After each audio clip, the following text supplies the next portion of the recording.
Hello ಸಲಾಂ ನಮಸ್ತೆ. ವಕೀಲ್ ಸಾಬ್ ಕಾರ್ಯಕ್ರಮಕ್ಕೆ ತಮಗೆಲ್ಲ ಸ್ವಾಗತ. ನಾವು ಮೊಹಮ್ಮದ್ ಇಮ್ರಾನ್, ಅಡ್ವೊಕೇಟ್, ಚಿತ್ರದುರ್ಗ. ಸ್ನೇಹಿತರೆ, AIBE ಎಕ್ಸಾಮ್ ಅಂದರೆ all India bar council exam ಕುರಿತಾದಂತೆ Karnataka state bar council, Karnataka ರಾಜ್ಯ ವಕೀಲರ ಪರಿಷತ್ತು ಕೆಲವೊಂದು ನಿಯಮಾವಳಿಗಳನ್ನು ತಿಳಿಸಿದೆ. ಅದರ ಬಗ್ಗೆ ಈ ವಿಡಿಯೋದಲ್ಲಿ ತಿಳಿಯೋಣ. ಭಾರತದಲ್ಲಿ ಕಾನೂನು ವೃತ್ತಿ ಕೈಗೊಳ್ಳುತ್ತಿರುವವರ ವಿಷಯವಾಗಿ ಅವರ ಹಕ್ಕು ಬಾಧ್ಯತೆ ಹಾಗೂ ಅವರ ಮೇಲೆ ನೀತಿ ನಿಯಮಾವಳಿಗಳನ್ನು ರೂಪಿಸುವ ಸಲುವಾಗಿ 1961ರಲ್ಲಿ ವಕೀಲರ ಅಧಿನಿಯಮವನ್ನು ಸ್ಥಾಪಿಸಲಾಗುತ್ತೆ.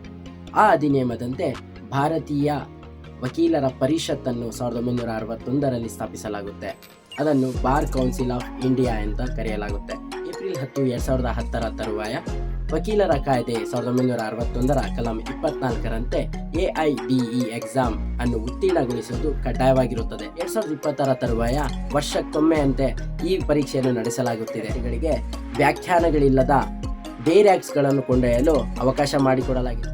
ಈವರೆಗೂ 17 ಬಾರ್ ಕೌನ್ಸಿಲ್ ಆಫ್ ಇಂಡಿಯಾ ಎಕ್ಸಾಮಿನೇಷನ್ಗಳು ಮುಕ್ತಾಯಗೊಂಡಿದ್ದು, ಫೆಬ್ರವರಿ 5, 2023ರಲ್ಲಿ ನಡೆದ 17ನೇ bar council of India examination COP certificate of practice ಅನ್ನು ಪಡೆದುಕೊಳ್ಳಲು ತಾವು ಪ್ಲೇಸ್ಟೋರ್ನಲ್ಲಿ ಹೋಗಿ all India bar council examination ಎಂಬ ಒಂದು ಅಪ್ಲಿಕೇಶನ್ ಅನ್ನು ಡೌನ್ಲೋಡ್ ಮಾಡಿ ಜುಲೈ 10, 2010ರ ತರುವಾಯ ಕಾನೂನು ಪದವಿಯನ್ನು ಪಡೆದಂತಹ ವ್ಯಕ್ತಿಗಳು ವಕೀಲರ ಸಮವಸ್ತ್ರದಲ್ಲಿ ನ್ಯಾಯಾಲಯಗಳಿಗೆ ಹಾಜರಾಗಿ ಕಾನೂನು ತರಬೇತಿಯನ್ನು ಪಡೆಯಬಹುದು.